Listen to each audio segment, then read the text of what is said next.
So hi everyone, welcome to our September guest speaker event. Today we have Councilmember Dan Brotman with us. So we're very excited to hear from his experience and his knowledge working as a city council member in Glendale. And he has a lot of wisdom and a lot of knowledge that he will share with you that really pertains to what you guys will be doing in your roles as a policy analyst at Saving the Sea. So before I let him have the stage, I'll just give a couple words to introduce him. So, Dan was first sworn in as a Glendale City Council member in April 2020. He has a background in economics and finance with his undergraduate work completed at Brown University and then went to Johns Hopkins for an MA International Economics. He spent over 20 years in the field, first as an economist at the Federal Reserve, and then 16 years in various finance roles at Cisco Systems. He spent most of his time at Cisco living and working in East Asia.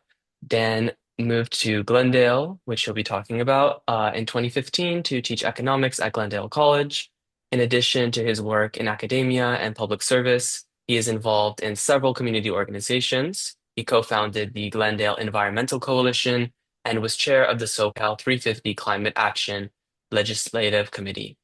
He brings a wealth of experience and expertise to his role as a council member and is committed to positively impacting his community. He is the immediate past chair of the Arroyo Verdugo Communities, JPA, has membership on the SGAG Energy and Environment Committee, and is the newly selected Glendale representative to the Burbank Glendale Pasadena Regional Housing Trust. So I'm going to go ahead and pass it off to our wonderful, very seasoned guest speaker, Dan Brotman, to share his words with Okay. you. Okay, thanks, Sean. Hi, everyone.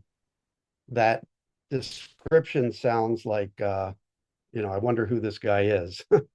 I um I forgot all those things. But anyway, yes. As you see, I had a career not in politics. I had a career in economics and finance and essentially retired and began teaching part-time.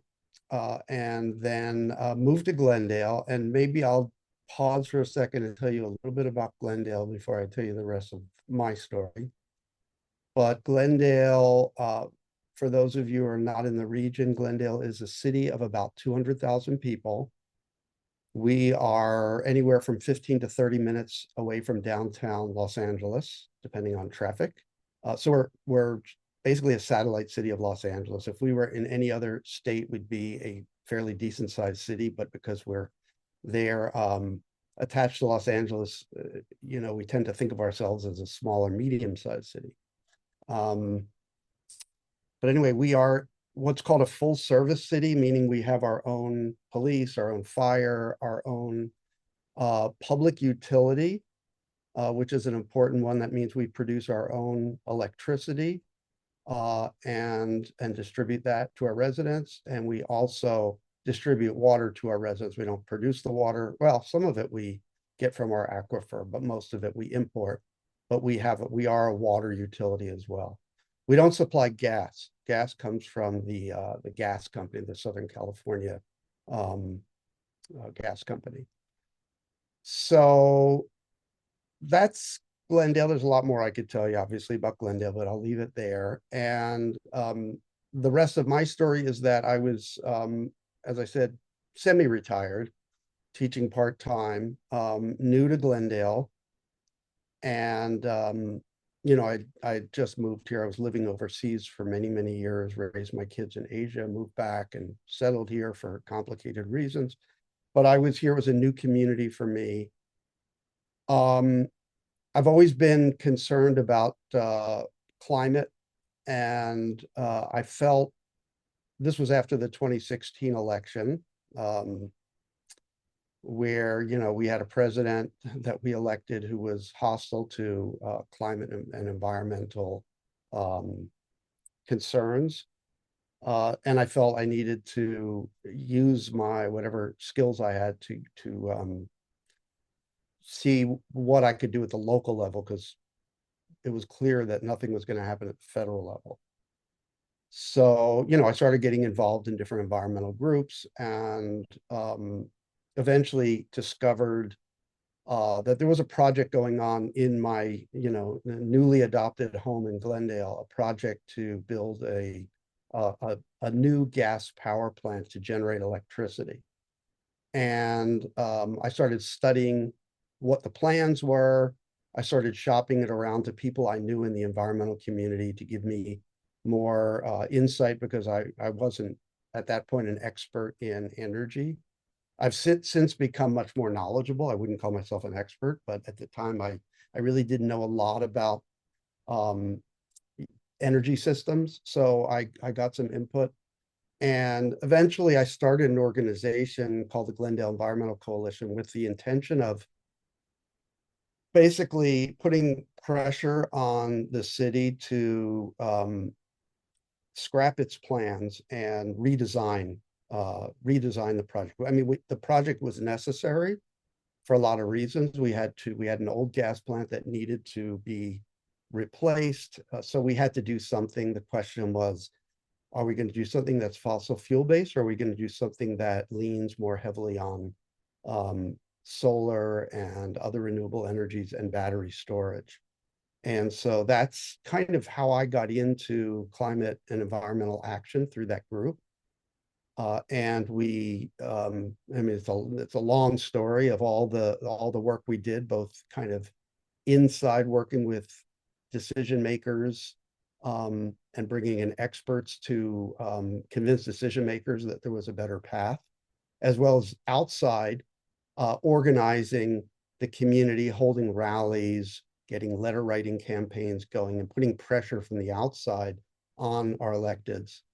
So that was kind of my entry into climate action. And then from there, after we had a success, I wouldn't say we got 100% where we wanted to be, but we got probably about 80 or 90%. We did well. And I could talk about that if you want, where we ended up. But I decided to run for city council, feeling that we can do a lot from the outside, but it also helps to have some sympathetic voices on the inside. So I ran for city council in 2020, was elected, and I've been serving since 2020, so for 5 years. And for me, climate and environment has been kind of the lens at which I look at, almost everything that we do. As a city council member, you're called on to address many, many different types of issues. And so not all of them, are climate or environment related, but that's my calling card, has been climate environment. And I've brought forward a lot of policies that I've tried to implement in Glendale, some successfully, some not. But that's been what I've been doing these last 5 years. So I'll leave it there. Don't want to take too much time, but I'm happy to answer questions and see if there's anything that's applicable to the work that you all are involved with. Of course. Thank you so much for that introduction. Really appreciate it. And seems like you're very involved and doing a lot for the movement, for the environment in general. So thank you very much for that. I have a couple questions that I wanted to start off with, maybe to lead into our Q&A, if you don't mind. So Sure.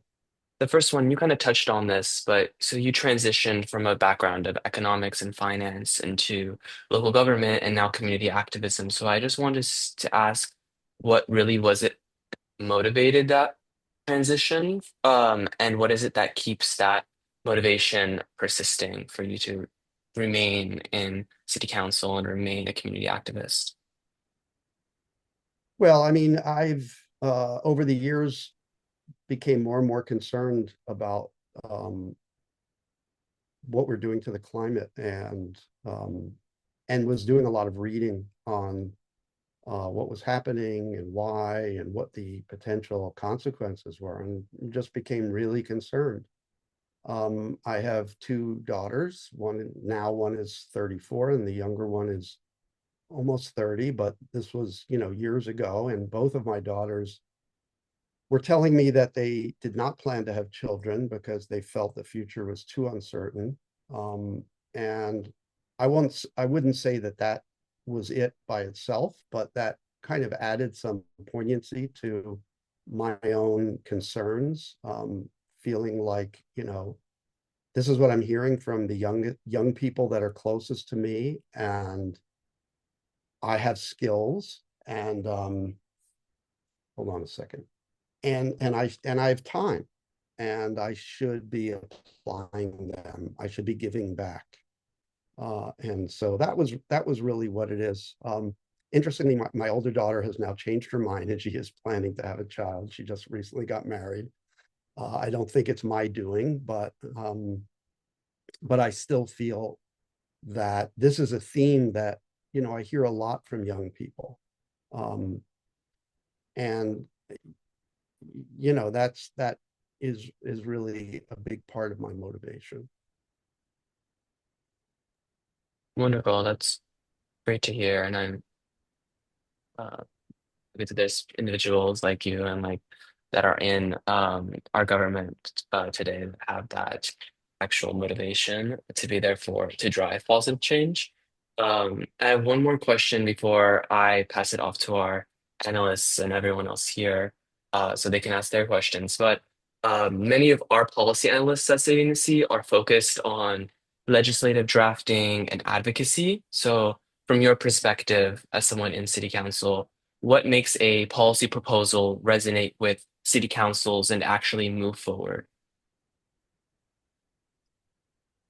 Oh, that's a tough question, because there's policy and there's politics. Um, you know, from if you're talking about pure policy, there has to be a deep awareness of the complexity of issues. Um, we often have people come to us and they want this and they want that, and all those things are great, but they don't necessarily understand all the forces that are acting on us. And things are a lot more complicated than people realize.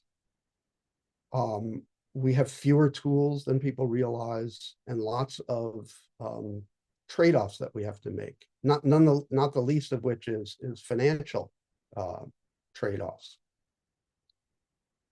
So and I myself was the same way. I mean, I had studied and studied, energy issues, and I had experts coming in, and we were, pressuring the city to um, adopt a new strategy, and we had kind of mapped out what that would look like. But really, once I got on council, I learned a lot more about the issues of reliability, of keeping the power system going, and how critical that is, the issues of costs of that ratepayers pay, and how sensitive they are, especially today, to rising energy costs, and the political consequences of getting that wrong. Um, there are a lot of things I would like to do, but they would shock the system too much, and they would cause political backlash, which would undermine the long-term goals. So I would just say, really be open to the nuance and listen to what the policymakers are telling you.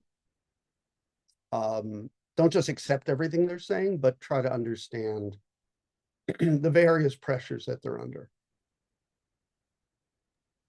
Wonderful. Thank you very much. That'll be very helpful for our work in the fall. So yeah, now I'm going to go ahead and pass it off to everyone else. If anyone has any questions they want to ask, feel free to unmute yourself and ask. Please feel comfortable to ask. Dan, that's what he's here for today. I'm sure there's somebody who wants to get started. Hey, my name is Arman, and I would like to ask you a question if you don't mind. Absolutely. So, to just introduce myself really quick, I am the Vice President of Policy, and I am the head of our organization's federal chapter. And so, having some knowledge of your work in at the Fed, at the Federal Reserve, I was wondering if you had, of course, it's not exactly the same, but having some experience in the federal level of government, I was wondering if you had any advice as to what we could do um, when it comes to le legislative proposals because it is quite difficult. Obviously, like proposing at the federal level. So I was wondering if you had any advice. Yeah, I mean, the federal level it is very difficult, and now basically you're not going to be able to get anything done. So if federal policy is where you think you want to make an impact, I would probably get involved in electoral work first to try to change the government, because the government we have today is so incredibly hostile um, to the future of the planet. And you know, you're kind of wasting your time working on legislation at the federal level, in my opinion. Which yeah, it gives you two choices. One, you can get involved in elections, in election campaigns, focus on 2026 and attempting to bring about some change in the House, which could at least slow down some of the very damaging things that the Trump administration is doing. That's one thing. Or you could work on the local level, which is and I've done a little bit of both, to be honest. But you know, right now my focus is, as it was in 2016, it was, you know, what can we do at the local level? Start building, you know, a groundswell, experimenting with things, new technologies and new approaches and new policies at the local level, and see where that takes us, you know. So that's, you know, that's what I would say. I think, Armin, are you in California? I was right now I'm living in New York, but I am from Okay. Okay. I mean, I know a lot about, you know, the California legislative process at the state level. California, obviously, it's what, you know, equivalent to the fifth or sixth biggest economy in the world. So to the extent you can influence what happens in California, that's, you know, incredibly impactful. New York is probably the same. So I don't know as much about how things operate in New York, but um, you know, in California, it is definitely possible to, for instance, get an internship with one of the assembly members or state senators and work on environmental policy with them and help them craft bills that could possibly bring about some changes. They can be small things or big things. Um, that's really where I would focus on the state level. Um, City level too, you know, that's also useful. And there are a lot of other kind of regional organizations that are involved with air quality, coastal protection. You know, there are many, many types of organizations that you can get involved with that are advocating for policies in different areas. And that's another way through nonprofits that you can make an impact. Thank you.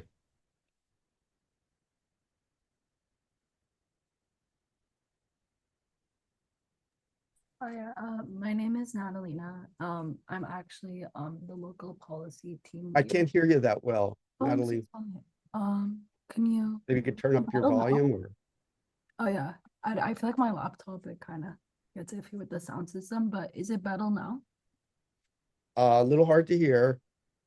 Let me try. I don't know Is if it's me or if everybody else it might be me. is I have noticing the a same laptop. thing. Armin was coming across very clearly. Okay, I can hear you better, Natalina, if you could turn it up just like a little bit more. let me try to see.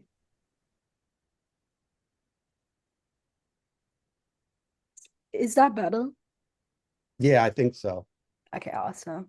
So, yeah, I'm Natalina. I actually live in Glendale, so it's really cool to have like a full woman Hmm. in Glendale. My sister's really involved with like Glendale City right now, so it's really cool to hear that perspective. And especially as a local policy team leader, I definitely value your perspective. And I did want to ask, what do you see as the biggest challenges cities like Glendale face in implementing meaningful environmental reforms? And where do you think students and young advocates can have the most influence? Mm. Um, there are a few ways to answer that, I think. Um, I'll, I'll kind of talk about from the side of politics. Part of the problem I know I face every day is that there's a segment of the community, and you live in Glendale, so you probably know, segment of the community tend to be older, more established, they own homes, they kind of have what they need. They're comfortable. And they don't like change. And they don't like to be forced to change. And they certainly don't like to have to pay more for anything. They're not the ones that are going to be that are primarily going to suffer from these environmental and climate issues. But they're very loud. They come to council meetings, they write letters, they contribute to candidates, they participate in homeowners associations, they're on boards of other civic organizations. So we, like, just from my point of view, that's who we hear from all the time. Now, that my orientation, like, of course, those are my constituents and I care about what they think, but my orientation, for some reason, it's just natural to me, is towards the people that don't speak as loud, the younger people that are in their working years, they're too busy, they're raising kids, or they're even younger, like you, they're in school. Those are the voices we don't hear. And it's kind of a source of frustration for me. I understand it, but it's also a source of frustration that the people who are most at risk are too quiet. And unless like they have my back and they are making noise, nobody's going to listen. So I can get up there and I can propose to do this and I can propose to do that, recently working on building electrification, trying to, put in new codes that would require people to, when they replace an air conditioner, and this is just one example, replace it with what's called a two-way heat pump, which is much more efficient, and it would, potentially eliminate the need to use gas for heating. Okay, well, that's important from a climate point of view, but I feel very lonely up there pushing this stuff because I don't have backing, and I'm fighting against the kind of the status quo. Okay. I'm a boomer, but I'm very frustrated with boomers, right? Because I'm very frustrated with this idea that I have what I need, and I just don't really conceive of all these other people. And it's not just environmental issues. It's actually more, it's around housing and equity, right? You'll get people my age, I'm 66, you get a lot of people that, they say, oh, we don't need more housing. Yeah. And I say, yeah, that's really rich. You live in a nice house. We don't need more housing. I mean, I can't say that often, but that's how I feel, you know. So that's one thing. I think that's one thing, is that anything where young people can organize and speak and get their voices heard, that's important. And one thing I did when I created the Glendale Environmental Coalition, I worked with a few high school students here in Glendale. You probably know the schools, Crescenta Valley and Clark, and I think Glendale High School. Anyway, and they formed a group called Glendale Environmental Coalition Youth, GEC Youth. And the goal was to try to organize students to try to kind of amplify what the Glendale Environmental Coalition was doing. It didn't really go anywhere. It's hard because students move on and then they go to college, and it's hard to get consistency. But those are the kinds of things I think are really going to be needed if we want to make change. That's the main answer. I mean, the other challenge, always is money, right? It's always about what can you do? What things can we do that aren't going to throw costs onto residents? Because especially now, post-COVID, with all the inflation and everything, people are extremely sensitive to costs. And that makes it really, really hard. So we have to find these things that are not going to we just have to find the things that are the least cost that we can do and have the most impact. Thank you so much. Oh yeah, sorry, but thank you so much for your answer. Thanks.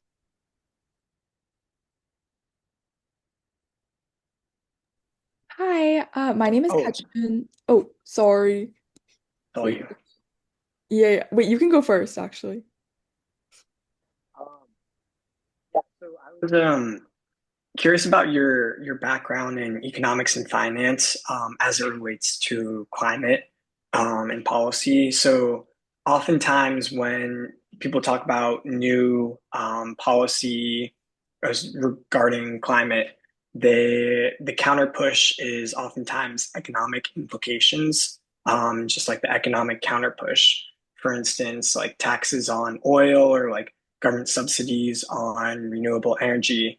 And given your background, I was curious kind of like how you view these things in a administrative role, in a policy role, and how you view these counter forces. Because I remember you talking earlier about people not really understanding all the forces at play. So how do you measure two things that have very strong impacts on your population, yet are kind of hard to measure against each other?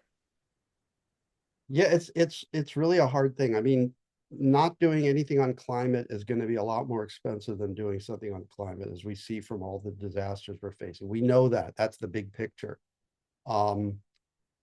But there's a time issue in that the action that we need to take can you know can put costs onto today's residents. And that's hard to do, and that's going to be resisted. And I think, human beings are not really very good at being willing to sacrifice their consumption today for the future or for protecting other people that aren't born yet. It's just not in our nature.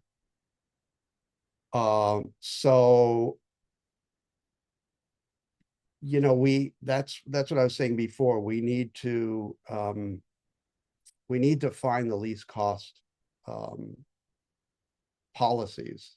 And in California now, I mean, we're going through a very stressful time where there's a lot of rollback of environmental policies because of the political implications of higher gas prices, higher utility prices, things like that.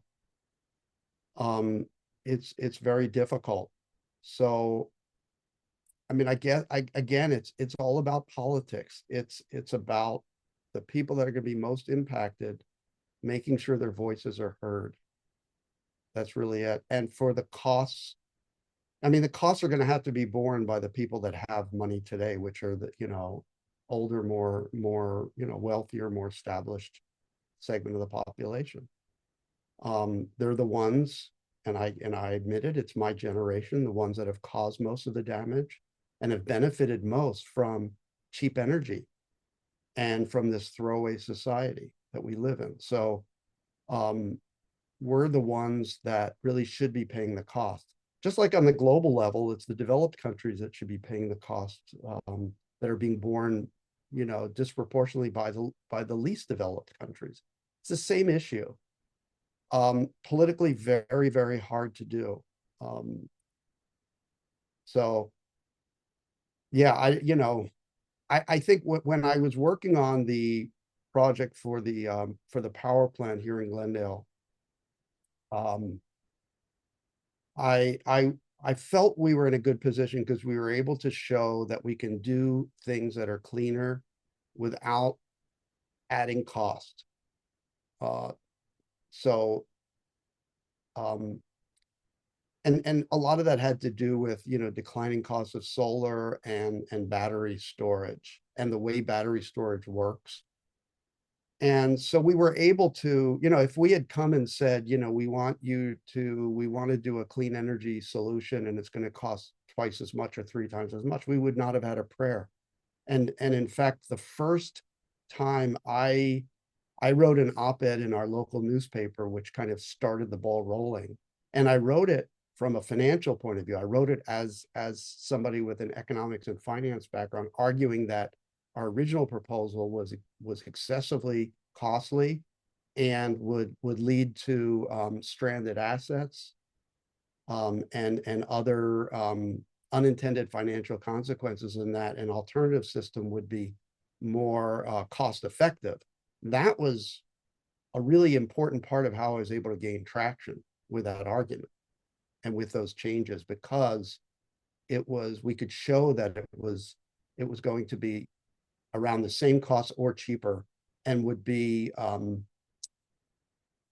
system that we could build on longer term, as opposed to a fossil fuel system, which we knew was going to become obsolete as the state mandates that we get off of fossil fuels. In California, there's a deadline of 2045 to be 100% clean energy across the state. So the argument that we were investing, hundreds of millions of dollars into technology that would be obsoleted within a few decades was a powerful argument.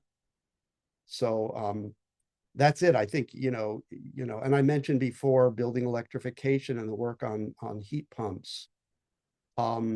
There we were also able to show that heat pumps are more cost effective over time, because they use less energy and because of forecasts that the price of gas is going to go up faster than the price of electricity.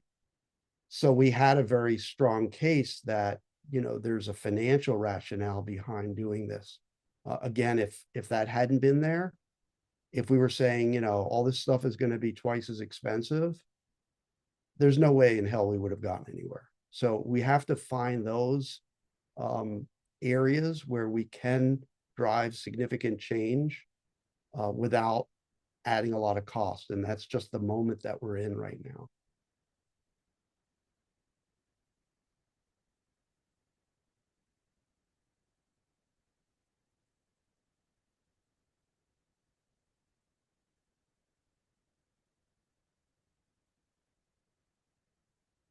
Do we have more? I thought there was somebody. Oh, I think someone has their hand raised. Monday, you can go ahead. Hello, sorry. I didn't want to accidentally talk over somebody else if somebody else had another question. I have a relatively selfish question to ask about what you said about a satellite city. I am specifically from a very small town in Michigan called China, that is also a satellite city, technically speaking. So I'm wondering if you, with that identity as a satellite city, do you, wow, I've been thinking about this question for like 15 minutes and I cannot word it out loud now. Do you identify with that identity positively and use it to your advantage at all to be in contact with Los Angeles at all? Or do you tend to stray away from that in any shape or form? Well, I guess what I'd say is, if you're, a small city sometimes is an advantage because you can experiment and decision making is faster and easier. Like if we were Los Angeles, I mean, getting something major done in Los Angeles is it's huge. Like, yes, it's going to be very impactful because it's Los Angeles, but it's also going to be very difficult to do. And there's so many more constituencies and so many more layers of decision making that that's incredibly difficult. A place like Glendale, 200,000 people, we can do some things pretty quickly and pretty easily. and prove something out that maybe eventually gets copied elsewhere. So there's some advantages. Obviously, the disadvantage is, small impact, but sometimes, there's some progressive cities around here that lead the way. We have some like Culver City, Santa Monica, Berkeley is a important case. I mean, these are progressive cities, but they are doing things in the forefront of climate action. And I know, for instance, like I look at what Berkeley does, I look at what Culver City and Santa Monica do, and that gives me ideas. And then I can draw on ordinances that they've already written. I can talk to them and find out about policies they implemented and what lessons they learned, what problems they faced. And then I can replicate that, or at least modify it to fit, whatever our, local requirements might be. So that kind of small experimentation, I think is a positive thing. And if that's the community you're in, I would think about it that way and try to and take advantage of that. I don't know if that was your question, but It was, thank you.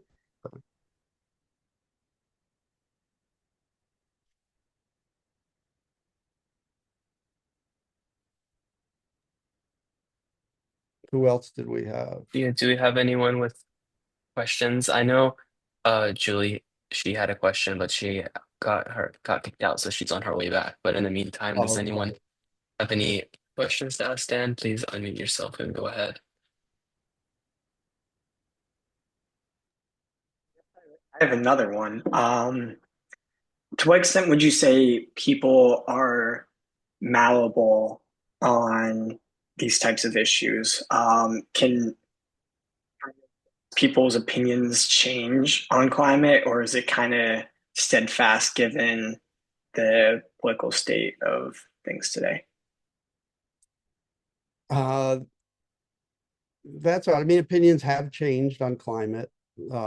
Definitely. I mean, there's no question. If you look at, I think it's Yale, I forget what it's called. Yale has like a climate center that does a lot of public opinion polling, and they've showed over the years that awareness of the climate, of what's causing climate change has increased, and concern about it has increased.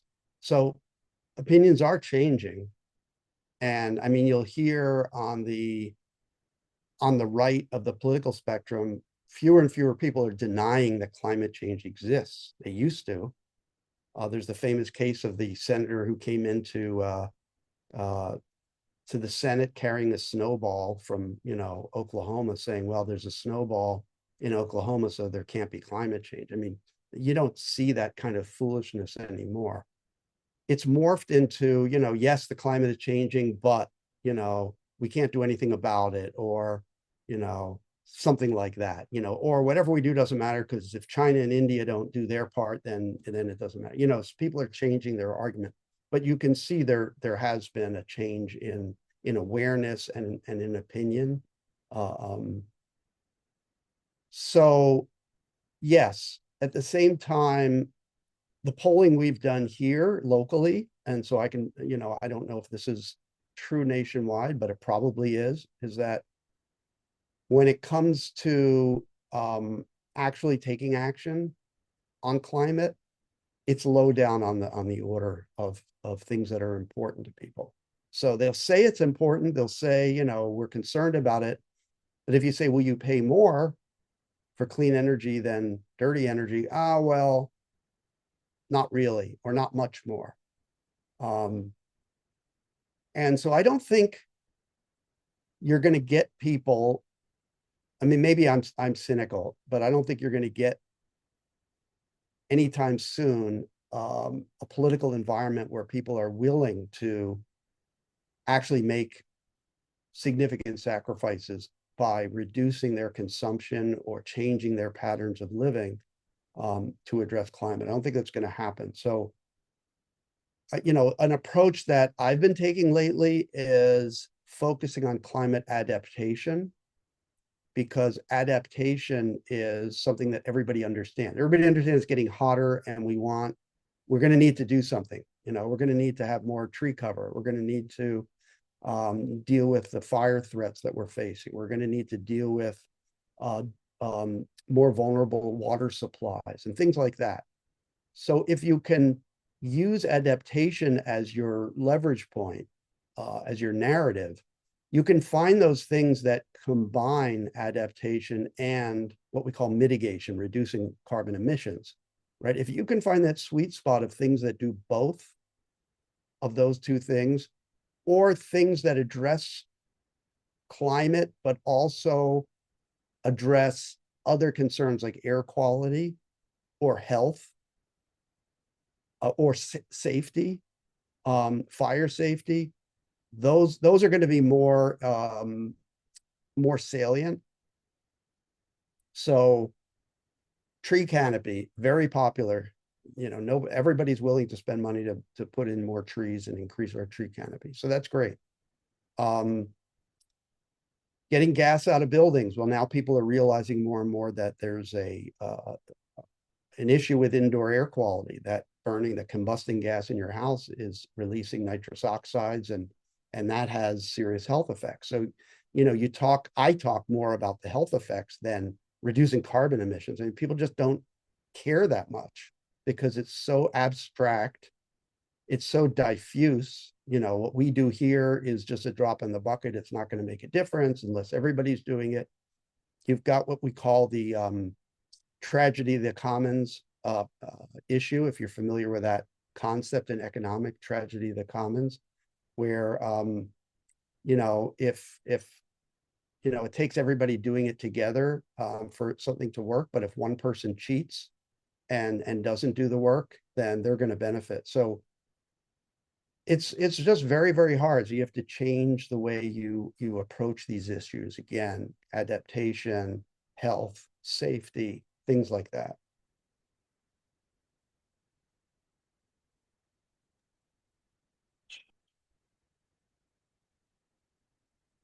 Hi, I had a question that I want to ask because I'm hearing everything you're saying, and I'm hearing you talk about specifically the willingness of people to, or I guess lack of willingness of people to adapt their lifestyles to live more sustainably.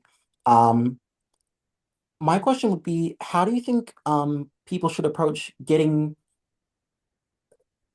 people who want to engage in living more sustainably more excited about like doing so, or engaging in things that would benefit that for our nation? So for example, just like how we see, like, with whatever perspectives, just like how we see people excited about like new technologies in AI, new technologies in all these other fields, how would you say you would approach getting people excited about new technologies that help people live more sustainably, or new technologies that help make more living more energy efficient and stuff like that? Yeah, that's a great point. And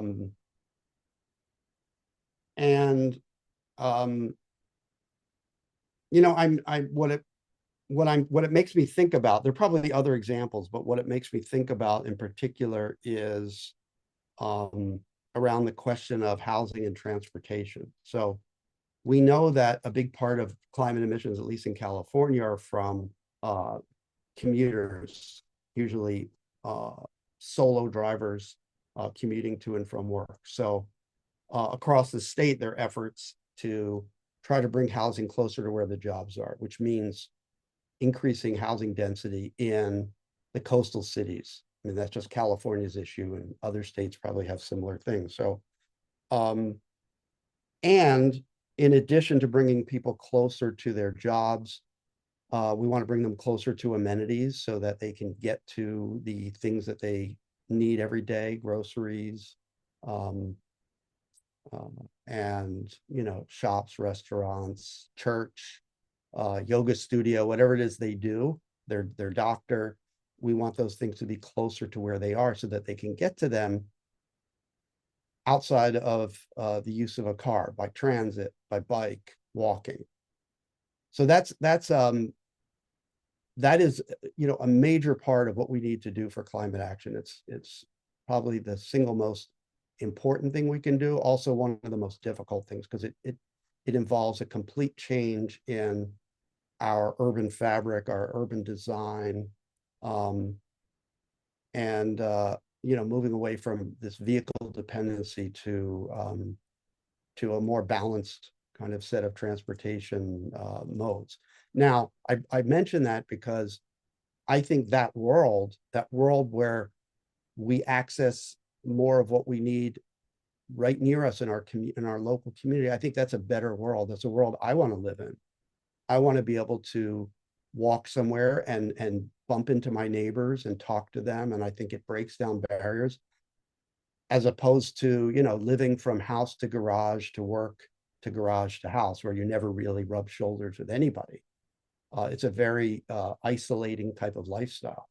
So here's an example of where I think you can paint a picture of a better way of living, of a richer way of living,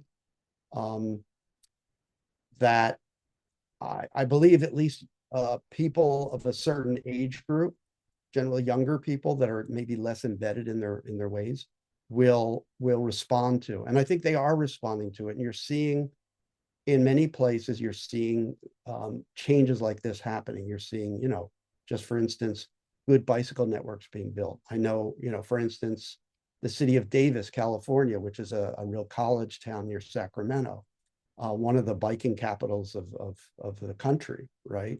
And you're seeing that in other places where, at least initially, where you have a younger population, but it's spreading out. And that is something that's actually one of my major focuses is getting that density around and bringing density together with retail and other kind of amenities and jobs, and getting people out of their cars, not forcing people out of their cars, as sometimes I'm accused of doing, but giving people options so that if they want to live a car-free life or a car light life, they can. So I think that's one example. That's what just came to mind as you asked the question, but it's a great question, because I think we'll have to do that. We'll have to make it understood that we can, maybe we're not consuming as much, but we're living better. We're happier. We're more connected.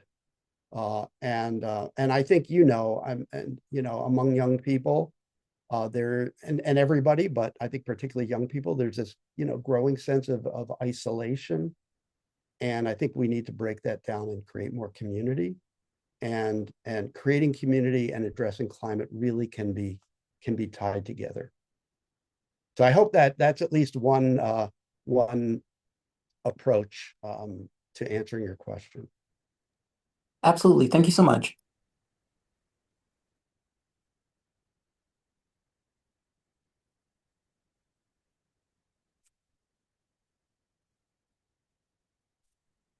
Any more? Sean, have we burned through the questions? Does anyone have any other questions to ask?